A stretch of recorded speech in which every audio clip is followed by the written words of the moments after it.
Halo, bertemu kembali dengan Bu Astuti dalam pembelajaran IPS. Hari ini pembelajaran IPS dengan judul jenis pekerjaan berdasarkan tempat tinggalnya. Tujuan pembelajaran kita hari ini, setelah mengamati lingkungan tempat tinggal, siswa dapat menyebutkan macam-macam jenis pekerjaan di tempat tinggal mereka. Anak-anak, banyak orang yang tinggal di tempat yang berbeda-beda. Ada yang tinggal di daerah perkotaan, ada yang tinggal di daerah pedesaan. Oke. Ayat Alkitab yang mendukungnya dari Pengkhotbah 5 ayat 18. Setiap orang yang dikaruniai Allah kekayaan dan harta benda dan kuasa untuk menikmatinya, untuk menerima bahagiannya dan untuk bersukacita dalam jerih payahnya. Juga itu pun karunia Allah, anak-anak.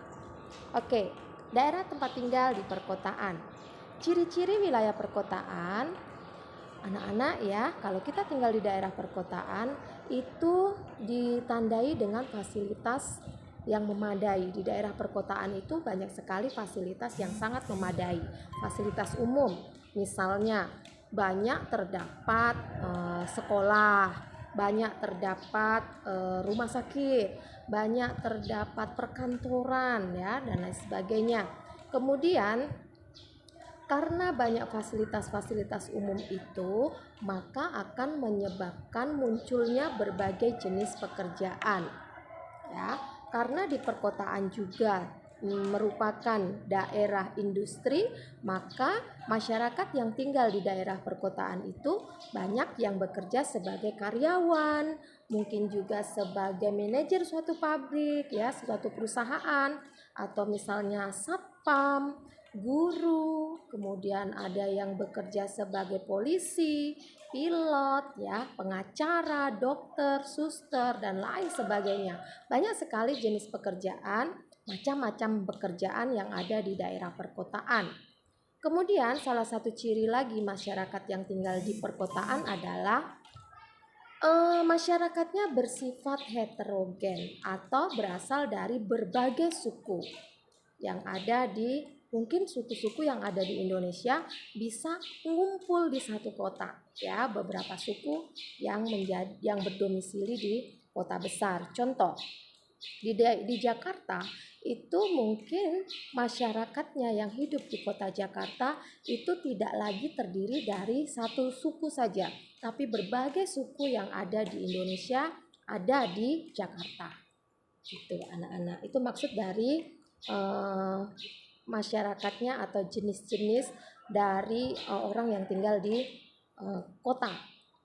Nah, pekerjaan apa yang mungkin timbul, mungkin ada di sebuah kota, ya banyak sekali seperti yang Bu Guru sudah sebutkan tadi.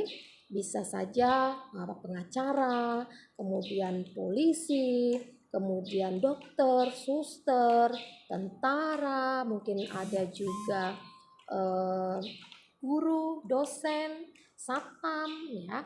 Ada juga mungkin pekerja sebagai buruh, bisa juga sebagai karyawan pabrik, mungkin pedagang dan lain sebagainya.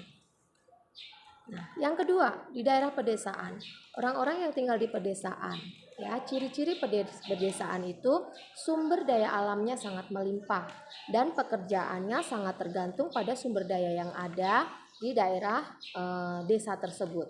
Contoh, jika desa tersebut sumber daya alamnya misalnya tanahnya yang subur, maka pekerjaannya pastilah petani. Nah, jika daerah tempat tinggalnya, pedesaan tersebut sumber daya alamnya berupa tanaman hasil hutan berupa bambu dan rotan, bisa saja jenis pekerjaannya sebagai pengrajin.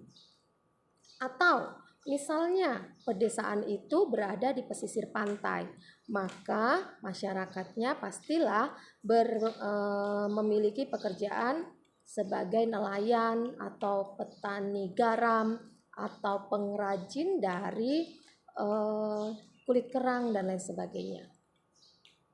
Nah, pekerjaan yang akan muncul di lingkungan pedesaan seperti yang sudah Ibu Guru jelaskan tadi ya, tergantung dengan sumber daya alam apa yang ada di pedesaan tersebut. Jadi tergantung sumber daya alam apa yang ada di pedesaan tersebut.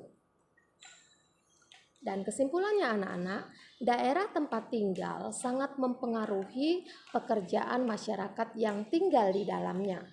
Oke, daerah tempat tinggal sangat mempengaruhi pekerjaan masyarakat yang tinggal di dalamnya.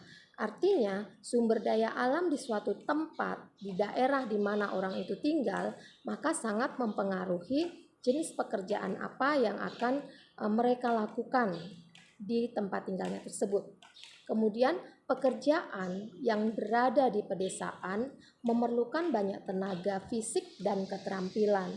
Anak-anak di pedesaan itu semuanya pekerjaan ya rata-rata memerlukan tenaga yang sangat besar. Contohnya sebagai petani, mereka harus, apalagi kalau petani tradisional, mereka harus mengolah sawahnya dengan tenaganya ya, tanpa bantuan alat-alat modern ya kan. Jadi mereka harus memiliki tenaga yang kuat, fisik yang kuat untuk melakukan pekerjaannya. Sedangkan kalau di daerah perkotaan, selain dengan tenaga, tapi mereka juga memerlukan keterampilan yang didasari, yang didapat melalui jenjang pendidikan. Misalnya, menjadi dokter tentu saja harus sekolah dari yang jurusan kedokteran. Menjadi guru maka harus bersekolah dulu di sekolah keguruan. Demikian yang dimaksud dengan pekerjaan yang memerlukan sekolah dulu ya anak-anak, keterampilan dulu yang dipenuhi dari sekolah. Oke, demikian penjelasannya. Kiranya penjelasan ini dapat menolong kalian dalam mengikuti pelajaran IPS tentang jenis-jenis pekerjaan berdasarkan tempat tinggalnya. Terima kasih.